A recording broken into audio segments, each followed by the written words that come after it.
business, being busy, being productive, getting stuff done, earning money, profit, ROI. What other acronyms can we come up with?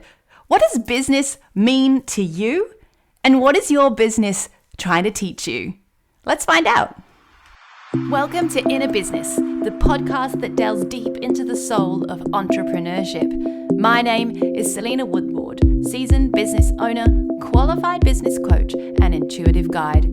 I'm going to offer you actionable steps to increase your revenue whilst we explore how you are showing up in your business. Let's explore the blocks and connect the dots on your journey to business fulfillment. Welcome to Inner Business, episode 1. How exciting. I'm so pleased to be here with you, and I am so grateful for you spending some time with me today. I know that your day is very busy, and I'm really, really happy that you have chosen to give some of your time to this episode today. Today, I really want to touch on the idea of inner business, and I really want us to explore the word business itself. So before we begin, I want us to really feel into that word, business, and think about what that word business means to you. To do that, we might need to tune into what pops into our mind when we think of the word business. So as you think about the word business, do you notice anything happening in your body? Is there any tension? Do you feel excitement? Do you feel anxiety? What is coming up for you? If you're watching this on YouTube, comment below. Let's see if we've got any commonalities here. Now, what's really interesting about the word business, when we look at it and its history, its etymology, it actually comes from the word busy-ness. Right? Which in ancient times, well, Old English times, used to mean anxiety, being occupied, being busy. So when you think of the word business, is that what you're tuning into? What do you imagine? When you see business in your mind, do you see businessmen in suits? Do you see people running around getting really busy and getting stuff done? Do you see deadlines and meeting deadlines? Do you see stacks of paper? What does business feel like to you? Often when we think of business, when we envision business, we tend to lean towards the masculine energy of doing, of structure, of things happening. And for some of us, that feels uncomfortable. For some of us, that feels exciting. But when we think of business, we have to recognize that we come to that word loaded with lots and lots of cultural conditioning, lots and lots of examples that we've grown up with on the TV, in the everyday interactions that we've had with businesses. And also that business as a word is something that we get to decide how we interpret. So yes, perhaps men in suits running around, busy, busy, busy came to mind. But if that makes you feel uncomfortable, then there's some inner somethings appearing. And that is what the Inner Business podcast is all about exploring. Because in my experience of over a decade building a business, I have learned some very valuable lessons from my business. My business has frequently held up a mirror to me and asked me to learn something about myself that was stopping me progressing and moving forward, stopping me meeting the needs of the people I wanted to serve and help, and holding me back. So in today's episode, I want to help us connect with how our business shows up in our heart and in our body, and what that might be trying to tell us. And I'd like to start by sharing a story with you from my own journey. 10 years ago. I can't believe it's 10 years ago. But back in 2014, I was in an amazing, amazing business accelerator. And I had the amazing opportunity to work with some, top-notch, amazing mentors who had been there, done that, built million-dollar companies, and were here to help and support the next generation. In one of the workshops that I was in, here in Adelaide, they'd flown over from America, they'd come to Adelaide, and they asked us a question. They asked us the question, what is the job of your business? What is it that your business has to do? Now, I'm in a room with lots of startups. I was in the first year of building my business. I was an English teacher, and the only references I had to business at that point were from Silicon Valley, the TV show. That was amazing. I learned a lot from Silicon Valley. I learned all about ROIs and all these acronyms, right? And I'm in this room surrounded by all these other people, and I'm asked the question, what is your business here to do? What's its job? And there was quiet in the room. No one was really offering an answer.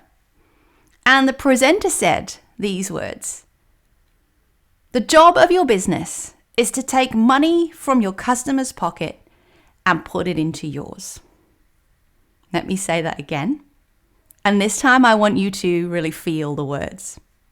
Let's see what happens. See if you had the same reaction as me. The job of your business is to take money from your customer's pocket and put it into yours. How did that phrase make you feel? I wonder if it made you feel the same way I did. Now, I know that mentor likely said a whole heap of other things as well as that phrase.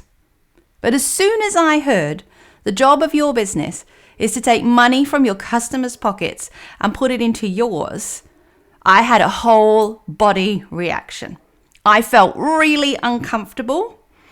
I didn't really like the sentiment of that because as far as I was concerned, the job of my business was to help teachers to reflect on their practice and become a better teacher, to make a difference to the kids that were in front of them.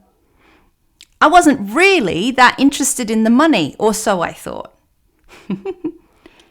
But the reality was my whole body had this response because there was a block. There was a limiting belief that was going to stand in the way of me growing that business quite dramatically over the coming years. And I spent 10 years learning that lesson. I could have learned that lesson back then in that workshop when I had that response. Because instead of just denying that response and pushing that back outwardly and going, oh yeah, no, that's not what I'm doing, that's not what my business does, instead of squashing that emotional response and ignoring it, instead of people pleasing and just going along with it and going, oh yeah, absolutely, even though there was something happening in me, instead of doing all of that, I could have noticed my reaction.